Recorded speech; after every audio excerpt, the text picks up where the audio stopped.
Vamos a dar inicio a este tema al cual he titulado Confía en el Señor. Recordemos que nosotros hemos venido estudiando la palabra de Dios sistemáticamente. Por lo tanto, pues venimos en el arrastre de los pasajes bíblicos que vamos leyendo para que lo tengan en consideración y puedan ustedes seguir leyendo y estudiando la palabra de Dios en ese sentido. Lo que hacemos en los devocionales es pues hacer un comentario bíblico, tener una reflexión para hacer un poco más comprensible la palabra y que la luz que viene del Espíritu Santo nos ilumine aún más. Y bueno, el día de hoy pues vamos a hablar acerca de este tema maravilloso de la confianza que debemos tener en el Señor. Yo sé que uno de los mayores obstáculos para tener fe pues es el sufrimiento de los inocentes. ¿A qué me refiero con esto? Por lo general, es una de las primeras preguntas que se plantea el grueso de la gente cuando recién, ya sea que les empecemos a hablar del amor de Dios, que les empecemos a predicar la palabra, o en su defecto que se acerquen a nosotros y de repente nos dicen de una manera muy, muy concreta, si hay un Dios que ama y que nos ama, según tú, según lo que ustedes dicen, ¿por qué hay tanto sufrimiento en el mundo? ¿Cómo es que hay injusticia y opresión? ¿Cómo es que la gente pasa por tanto dolor? Y la verdad es que estas son preguntas muy importantes y son necesarias, pero la realidad es que también no tienen una respuesta fácil, hermanos. Sin embargo, nuestro Dios todopoderoso, ese Dios de amor, es capaz de salir a nuestro encuentro en medio de sufrimientos, de luchas, de situaciones que podamos estar viviendo o pasando. De forma extraordinaria, la gente que ha pasado por un sufrimiento grande es a menudo la que tiene una fe más fuerte. Y yo creo fielmente que es por eso que Dios permite que pasemos, que la humanidad pase por sufrimiento, por dolor, no porque Él sea un masoquista y quiera que nosotros suframos para sentirse a gusto y para decir, hey, qué padre que están sufriendo, no.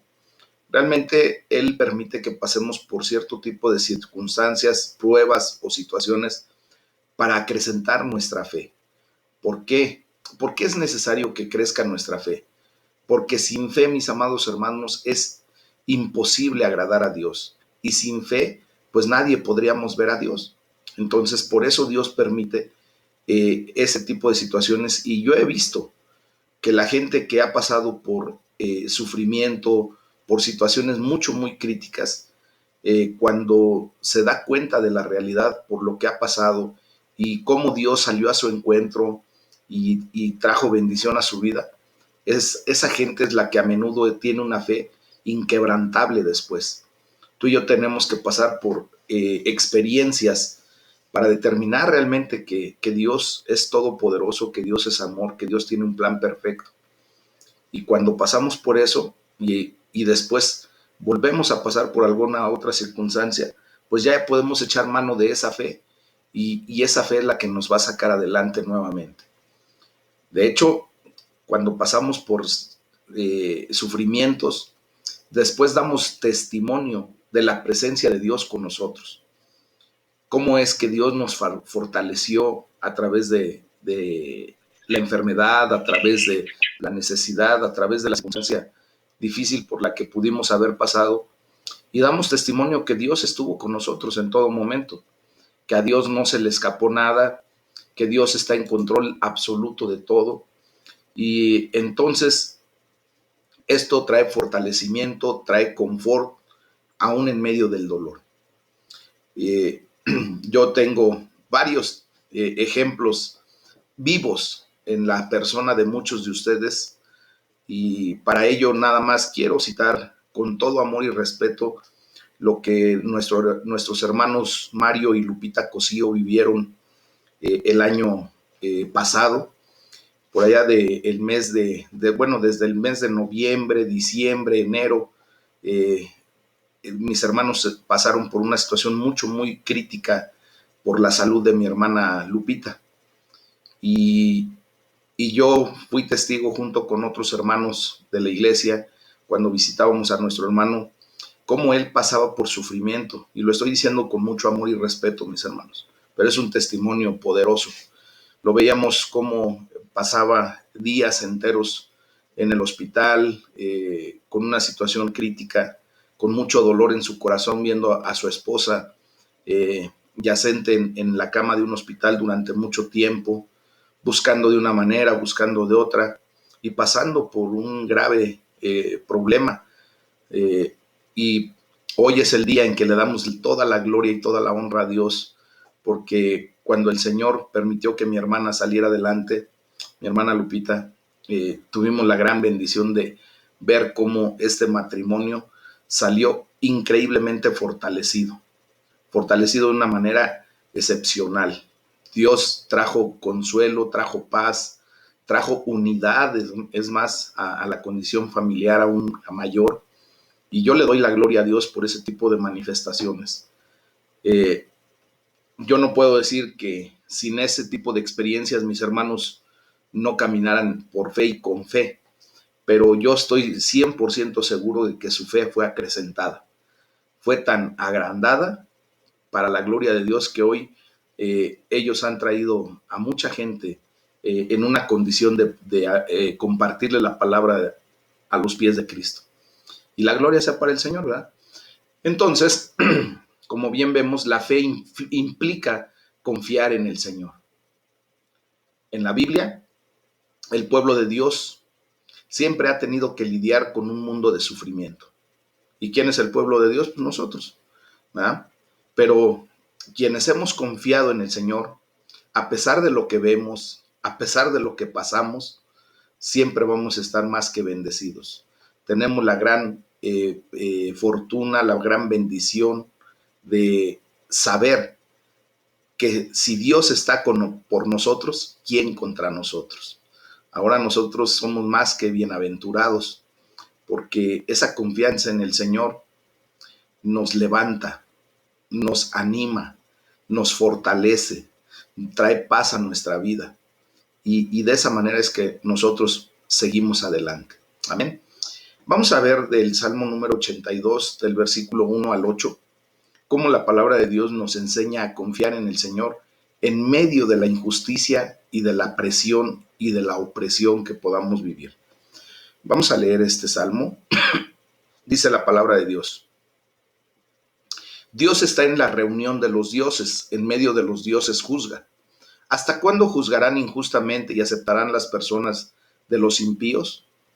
Defiendan al débil y al huérfano, hagan justicia al afligido y al menesteroso, libren al afligido y al necesitado, líbrenlo de mano de los impíos. No saben, no entienden, andan en tinieblas, tiemblan todos los cimientos de la tierra. Yo dije, ustedes son dioses y todos ustedes hijos del Altísimo, pero como hombres morirán y como cualquiera de los príncipes caerán. Levántate, oh Dios, juzga la tierra porque tú heredarás todas las naciones. ¿Cómo respondemos humanamente a toda la injusticia que hay en el mundo? Aquí la palabra de Dios nos enseña que el salmista confía en que en última instancia, pues Dios a final de cuentas va a hacer las cosas excelentemente bien.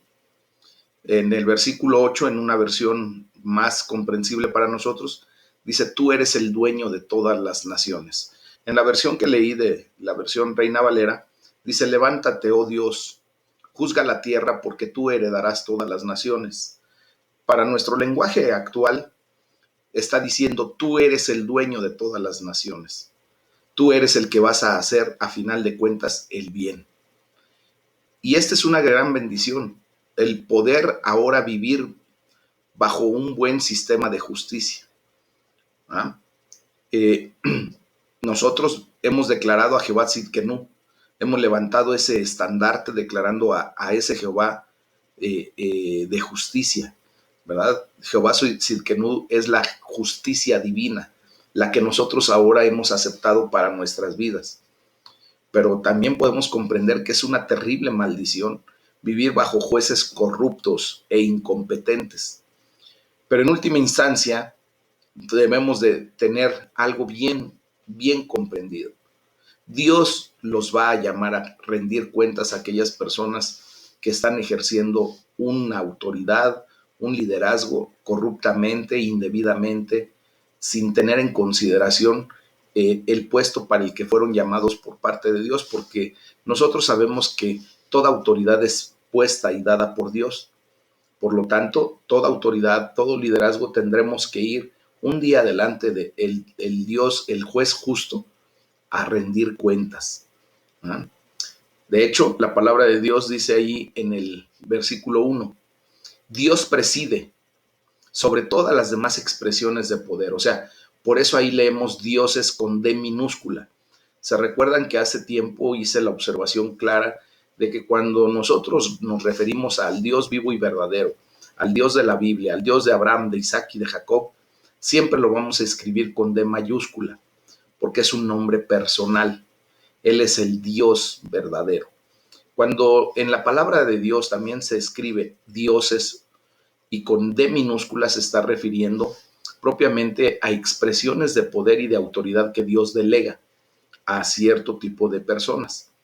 O en su defecto, cuando está dictaminado como el Dios de este mundo, estamos refiriéndonos precisamente al maligno, a Satanás y sus huestes, ¿ok? Entonces tenemos que ser muy puntuales cuando escribamos esa palabra porque tiene una connotación de la manera en que la escribamos. Si la escribes con D mayúscula, todo mundo podremos entender que te estás refiriendo al Dios de la Biblia.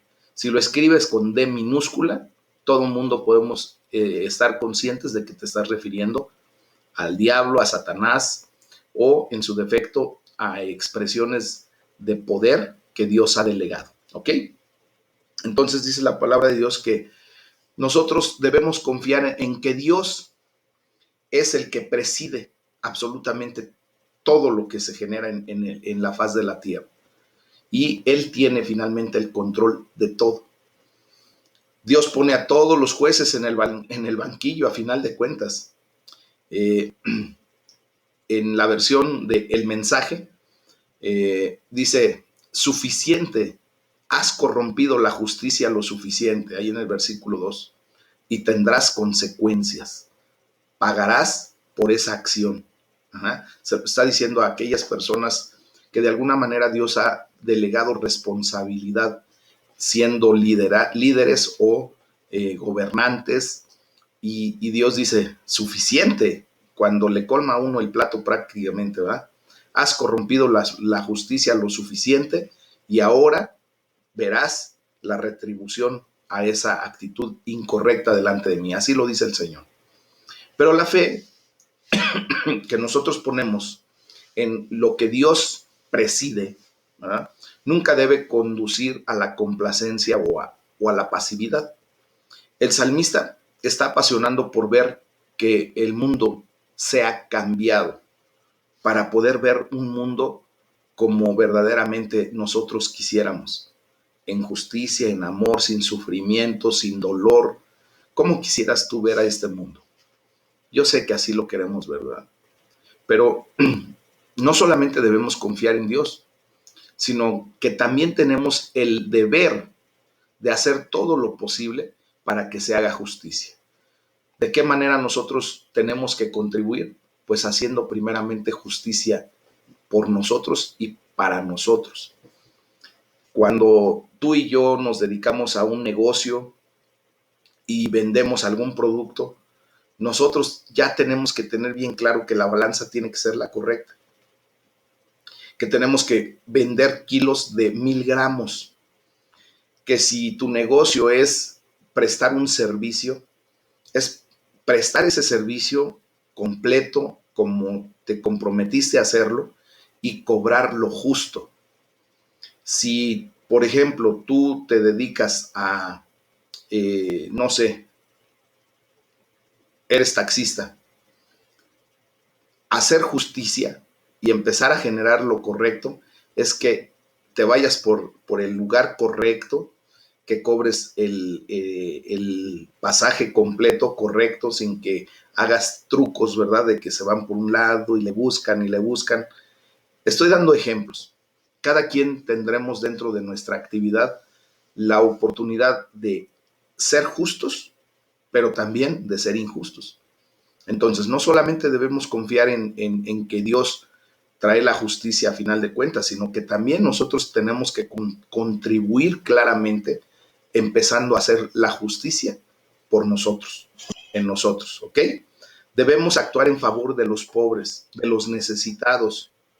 Dice la palabra de Dios ahí en el versículo 3 y 4, defiendan la causa del huérfano y del desvalido, al pobre y al oprimido, háganles justicia, salven al menesteroso y al necesitado, líbrenlos de la mano de los impíos.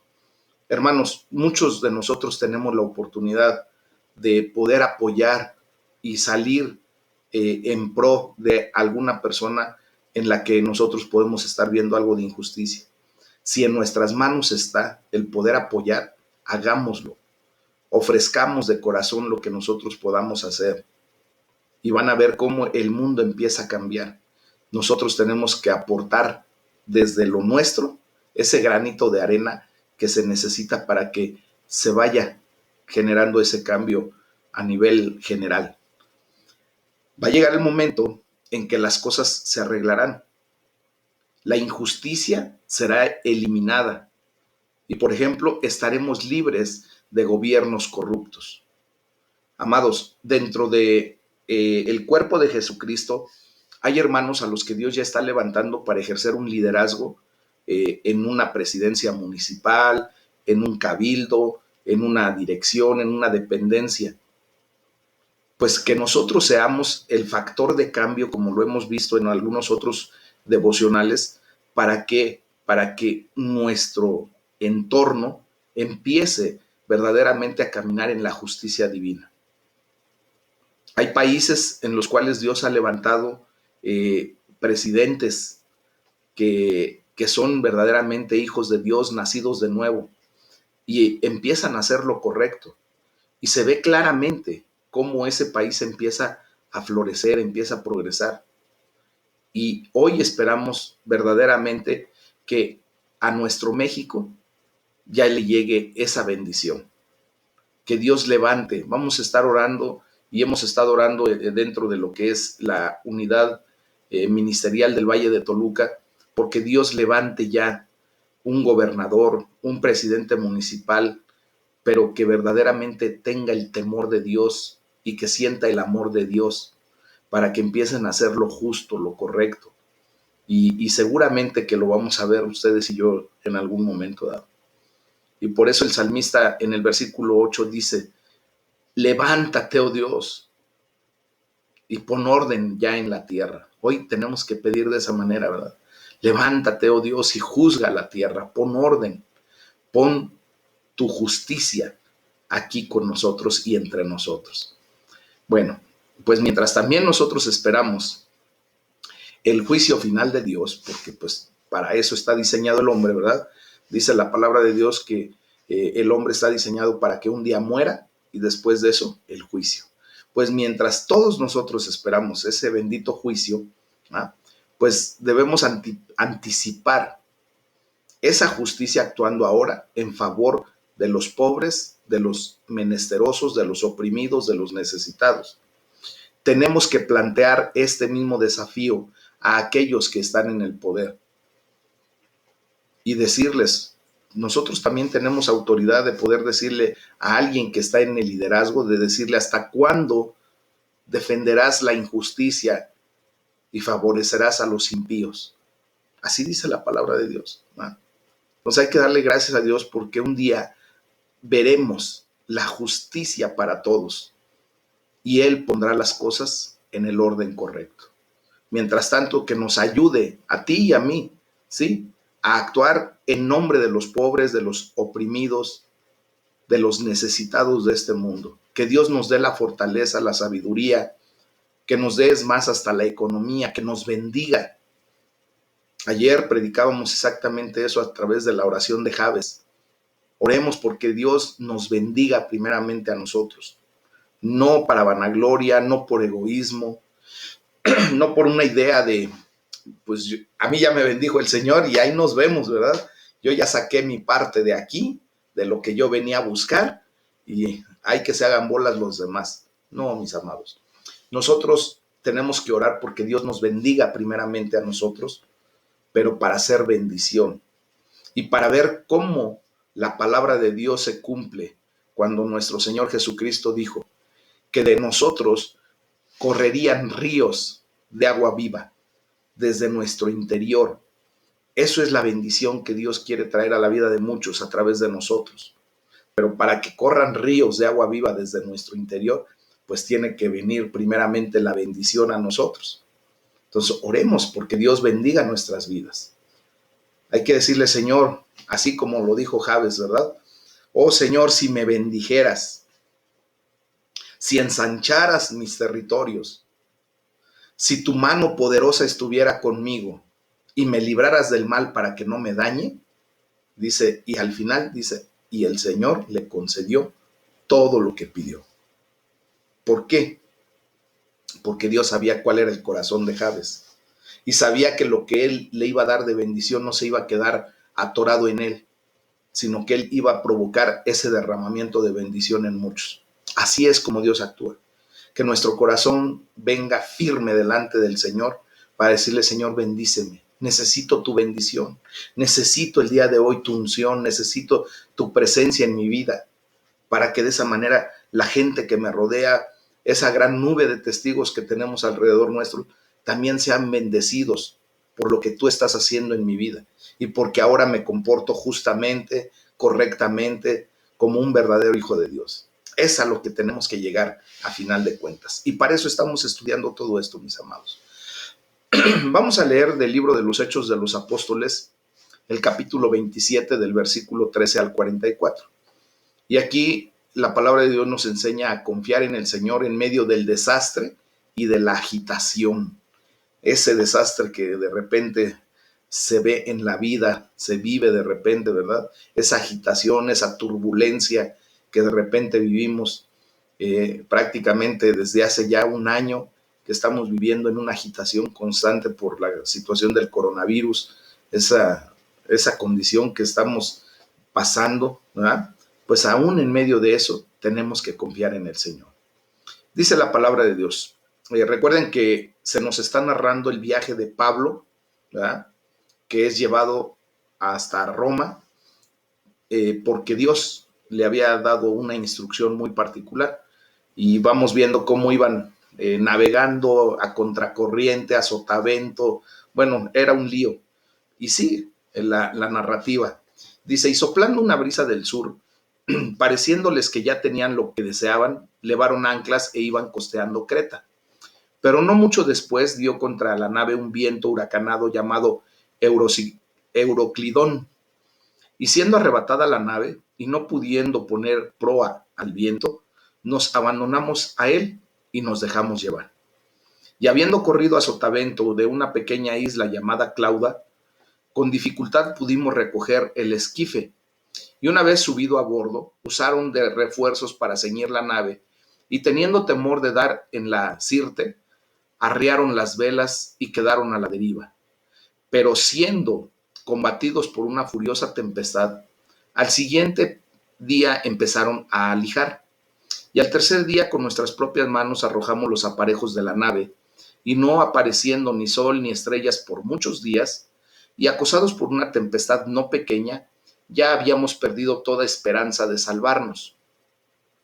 Entonces Pablo, como hacía ya mucho que no comíamos, puesto en pie en medio de ellos, dijo, habría sido, por cierto, conveniente, oh varones, haberme escuchado y no zarpar de Creta, tan solo para recibir este perjuicio y pérdida. Pero ahora les exhorto a tener buen ánimo. Fíjense, Pablo está viendo el temblor y no se hinca, ¿verdad? Así como decimos coloquialmente nosotros. Está viendo toda la tempestad que estaban pasando, prácticamente ya se daban por muertos, sentían que no había salvación y les decía, pero ahora les animo, les exhorto a tener buen ánimo, ¿verdad? Pues dice, pues no habrá pérdida de vida entre ustedes, sino solamente de la nave. Porque esta noche ha estado conmigo el ángel del Dios de quien soy y a quien sirvo, diciendo, Pablo, no temas, es necesario que comparezcas ante César. Y he aquí, Dios te ha concedido todos los que navegan contigo.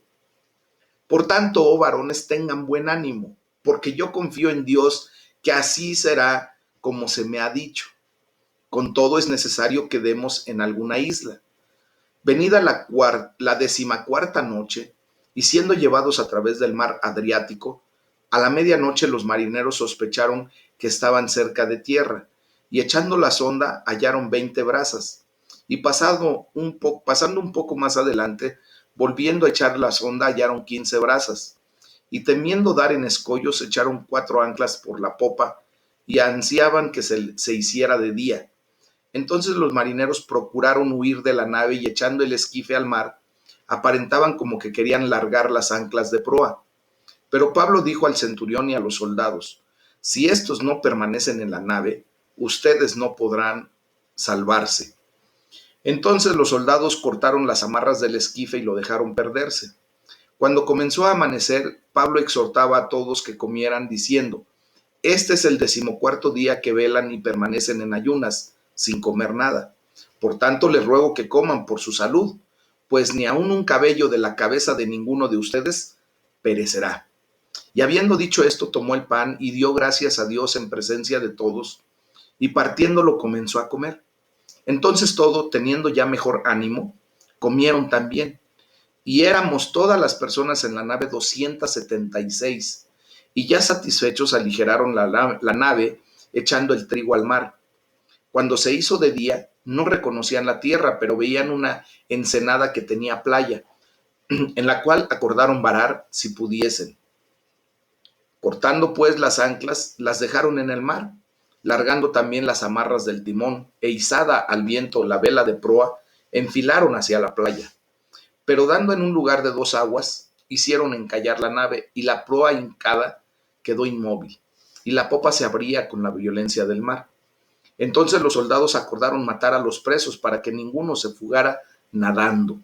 Pero el centurión, queriendo salvar a Pablo, les impidió este intento, y mandó que los que pudieran nadar se echasen los primeros y salieran a tierra, y los demás parten tablas, parten cosas de la nave, y así aconteció que todos, di conmigo, todos se salvaron saliendo a tierra.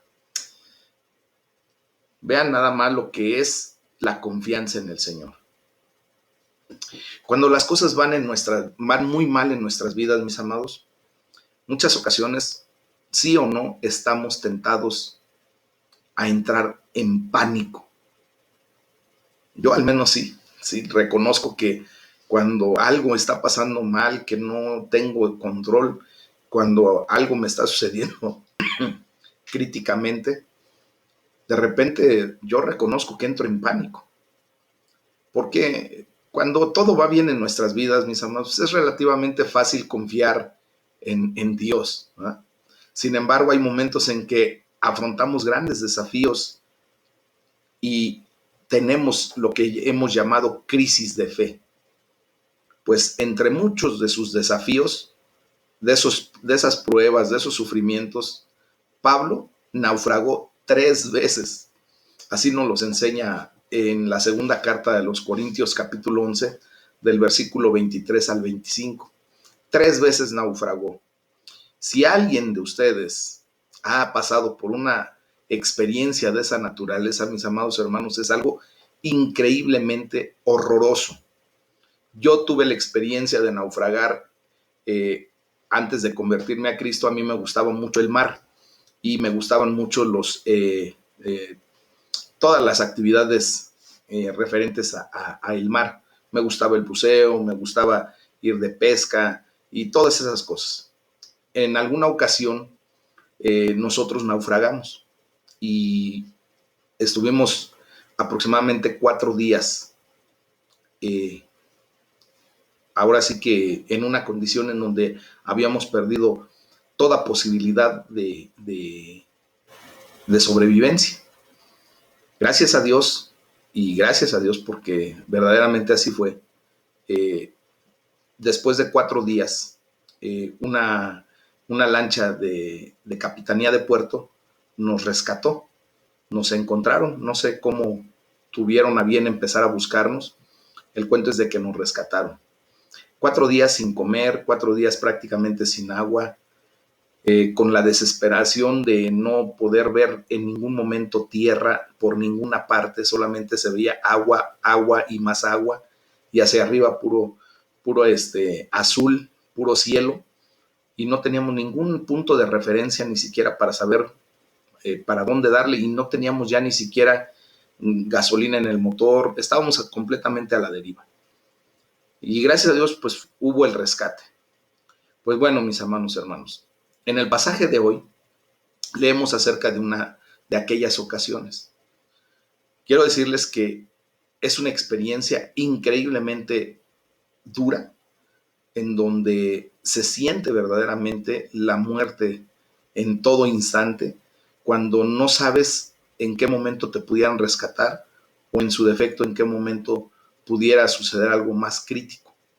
Entonces, es algo que de verdad solamente la mano de Dios puede de repente traer a alguien a una condición de rescate en esas áreas, en donde el mar vasto como es, pues ¿quién te va a encontrar? Pero pues Dios dirige a la gente en un momento dado. En esta ocasión que está relatando aquí la palabra de Dios con respecto a Pablo, pues al principio parecía, ¿verdad?, que como si Pablo hubiera estado equivocado al predecir el desastre. ¿Se acuerdan que el día sábado estábamos hablando de eso? Ya que el tiempo era perfecto para el viaje, según lo que leímos entre el viernes y el sábado. Pero entonces comenzó un gran huracán y tuvo que ser una experiencia aterradora. Lucas escribe, dice, perdimos al fin toda esperanza de salvarnos. Ahí en el versículo 20 que acabamos de leer. Sin embargo, Pablo siguió confiando en el Señor. Él exhortaba a los que estaban a bordo que tuvieran fe en Dios. ¿Qué nos enseña esta bendita palabra, mis amados hermanos? Que tú y yo podemos estar pasando por una situación crítica, en donde tal pareciera que puedas hasta perder toda esperanza de salir adelante de lo que estás viviendo. Pero lo que tú y yo tenemos que hacer en todo momento, y te lo digo con amor, con una idea clara de lo que te estoy diciendo, es a que a todos los demás, quienes estén a tu lado, siempre, siempre los animes a que tengan confianza en Dios, a que tengan fe en Dios. Y obviamente esto te tiene que traer primeramente a convicción a ti, confiar verdaderamente en Dios. ¿Por qué? Porque Dios siempre tiene el control de todo lo que está sucediendo. Y Él nos ha dado la victoria, mis amados hermanos. Él nos ha dicho y nos ha prometido el rescate de nuestras vidas para vida eterna. A Pablo le dijo, ¿verdad?, que no tenía que tener temor, porque él tenía que ir a comparecer delante de César. Pues hoy, en el nombre de Jesús, recibe una palabra de amor y de bendición de parte de Dios. No tengas temor. Dios te ha propuesto y te ha determinado que verás la salvación y la vida eterna. Amén. Esa es la realidad. Entonces, fíjense bien, ¿cómo hizo falta que sucediera aquel desastre para que después escucharan a Pablo? Tristemente, ¿cómo ha hecho falta? Y lo digo así con tristeza, con dolor, con pesar. Tristemente, ¿cómo ha hecho falta una pandemia como la que estamos pasando para que te escuchen? Para que escuchen acerca del amor de Dios, para que la gente empiece a voltear a ver a ese Dios todopoderoso. Qué triste es ver eso, ¿verdad? Qué triste es que tenga que pasar algo fuerte como para que la mayoría de la gente empiece a voltear a ver a Dios. Quiero decirles que recién salió la estadística de que para la gloria de Dios, el cristianismo en México ha crecido en un 25% de lo que éramos hasta el 2020, a principios del 2020. Ha sido un crecimiento bárbaro, cosa que no se había logrado durante años, pues no bastó que sucediera esto crítico que estamos pasando, mis amados, para que mucha gente viniera al conocimiento de la verdad, en el amor de Dios. Asombrosamente, como leemos, Pablo, el prisionero al que llevaban custodiado, parece que se pone a cargo de toda la situación. De hecho, los amonesta, ¿verdad? Los exhorta, les dice, señores, deberían haber seguido mi consejo. Pablo es quien detiene a los marineros que intentaban escapar del barco. Le dice, esperen, porque si se bajan del barco, si ustedes se tiran a la mar, van a morir. Dios me ha dicho que todos los que estamos aquí vamos a salvar la vida. Este es un gran ejemplo de liderazgo, mis amados, que no tenía la necesidad de tener un título ni ninguna posición dentro del barco. Él era un prisionero, pero ejerció un liderazgo efectivo. Hemos estudiado que los mejores líderes son capaces de efectivamente liderar por influencia y por persuasión. Pues esto que estaba sucediendo, esta confusión que se estaba viviendo en el barco, le dio a Pablo la oportunidad de hablar sobre su fe, sobre el Dios en el quien él creía. Y él aprovechó la oportunidad. Aunque tuvo que haber sufrido mucho por los efectos también de la tormenta que estaban viviendo y del hambre que estaban padeciendo, 14 días sin comer. Amados, nosotros tenemos que aprovechar estas oportunidades que Dios nos da. A lo mejor tú y yo también estamos pasando por las de Caín, estamos teniendo sufrimiento, dolor, pérdida de algún ser querido, hemos pasado por enfermedad, hemos pasado por necesidad económica, así como pasó Pablo. Pero aprovechemos la oportunidad que Dios nos está dando para hablar sobre nuestra fe, para hablar sobre ese Dios todopoderoso en el que confiamos, en el que hemos puesto nuestra fe y nuestra confianza para salvación y vida eterna. Pablo se veía a sí mismo como perteneciente a Dios. Dice, del Dios a quien pertenezco. Tú y yo ya tenemos que tener ese tipo de declaraciones en nuestras vidas. Yo soy de Cristo. Así tú lo tienes que vivir. Así tú lo tienes que declarar correctamente. Yo soy del Dios a quien pertenezco. Amén. Y como su siervo, dice, a quien sirvo. Ahora nosotros servimos a ese Dios todopoderoso, ¿verdad? Pero Dios no era solamente su amo y maestro. Pablo confiaba en Dios y tenía una profunda seguridad en su amor, en el amor que Dios dispensaba para la vida de Pablo. Tú y yo tenemos que vivir también en esa condición. Pablo sabía que Dios era lo mejor para él y que ese Dios quería lo mejor para él. Así como lo quiere el día de hoy para ti, para mí. Amén. Él quiere lo mejor para nosotros. Como vemos ahí en el versículo 34, Pablo les aseguró, ninguno de ustedes perderá un solo cabello de su cabeza. Pues hoy en el nombre de Jesús les puedo decir, mis amados hermanos, que ustedes y yo estamos en lo que se tipificó en el Antiguo Testamento como el arca de Noé, es la iglesia de Jesucristo. Tú y yo estamos en el arca, en el cuerpo de Jesucristo, en la iglesia de nuestro Señor. Y por lo tanto, mis amados hermanos, ninguno de nosotros tendremos pérdida a final de cuentas. El Señor tiene el control de todo. Y Dios, ¿verdad?, nos lleva a experimentar paz y gozo en medio de cualquier situación. Y dicho esto, cuando después de que dijo, ninguno de ustedes se va a morir, ninguno de ustedes va a tener pérdida, tomó pan y dio gracias a Dios delante de todos. Amados, muchos de nosotros que nos declaramos ya hijos de Dios desde hace mucho tiempo, hay muchas ocasiones que ni siquiera le agradecemos a Dios por el pan que el Señor provee para nuestras vidas. Nos sentamos a la mesa disponemos del alimento que el Señor provee para nosotros y ni gracias le damos. Hoy también tenemos esta enseñanza. No perdamos ninguna oportunidad de ser agradecidos con Dios por la provisión que Él nos da. En todo momento, Señor, te doy gracias. A lo mejor por este té, por este pan, por esta comida. Dar gracias es lo mejor que podemos hacer. Dice, luego lo partió y comenzó a comer. Como vemos aquí, Dios tenía el control final a pesar de todo ese desastre que había en ese momento. De hecho, dice la palabra de Dios que los soldados pensaron matar a los presos para que ninguno escapara nadando. Pero el centurión quería salvar la vida de Pablo y les impidió llevar a cabo el plan.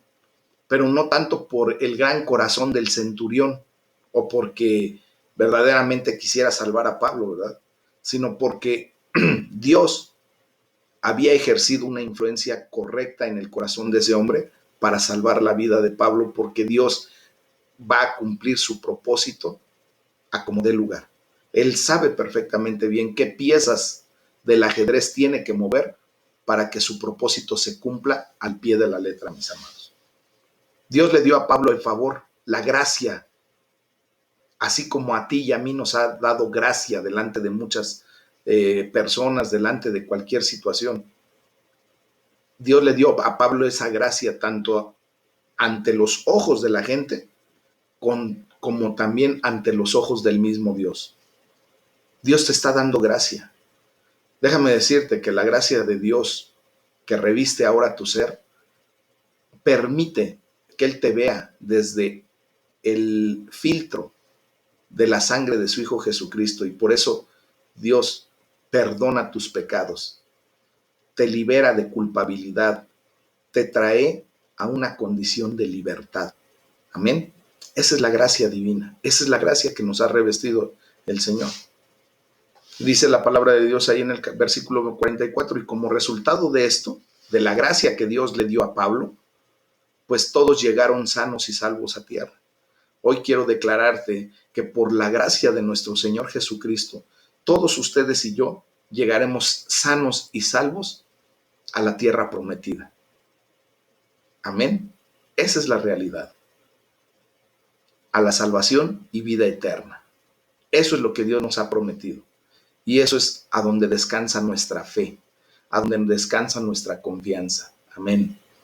Entonces, nada podía impedir que Dios salvara a Pablo y lo usara para trabajar en su propósito, en el propósito de Dios, para salvar vidas y para llevar su bendita palabra. Pues hoy te quiero decir que nada podrá impedir que Dios te salve a ti y te use para trabajar conforme a su perfecto propósito y tú seas el instrumento útil en las manos de Dios para traer a muchas personas a salvación y vida eterna. No por tu poder, sino por el poder de Cristo obrando en ti. Eso es a lo que hemos sido llamados. Por eso tenemos que confiar en el Señor en todo momento, mis amados, dándole siempre gracias a Dios por protegernos aún cuando ocurre un desastre en nuestras vidas, aún cuando estamos dentro de la pandemia, aún cuando Dios nos llame a su presencia, cuando ocurra en nuestra persona la muerte física, aún en medio de esa condición, Dios nos protege y Dios nos da la salvación y vida eterna. Hay que pedirle a Dios en todo momento que nos ayude a no tener miedo cuando las cosas salen mal,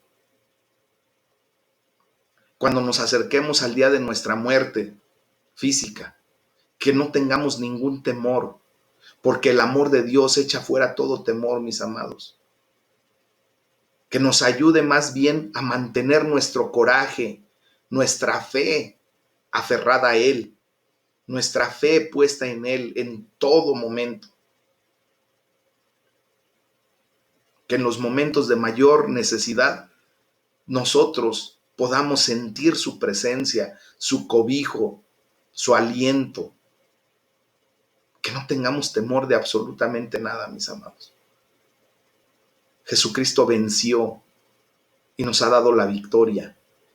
Entonces, vivamos en esa verdad, en esa bendición de gozo y paz, que todos nosotros nos mantengamos firmes, que nuestra fe no falte, sino todo lo contrario, que nuestra fe sea fortalecida por esas situaciones, por esas circunstancias, y démosle gracias a Dios porque a final de cuentas todo proviene de Dios, todo nos sirve para bien y todo trae una enseñanza. Que Dios nos muestre el por qué y el para qué de las cosas. Y vamos a ver que la gloria de Dios siempre se va a estar manifestando en nuestras vidas. Amén.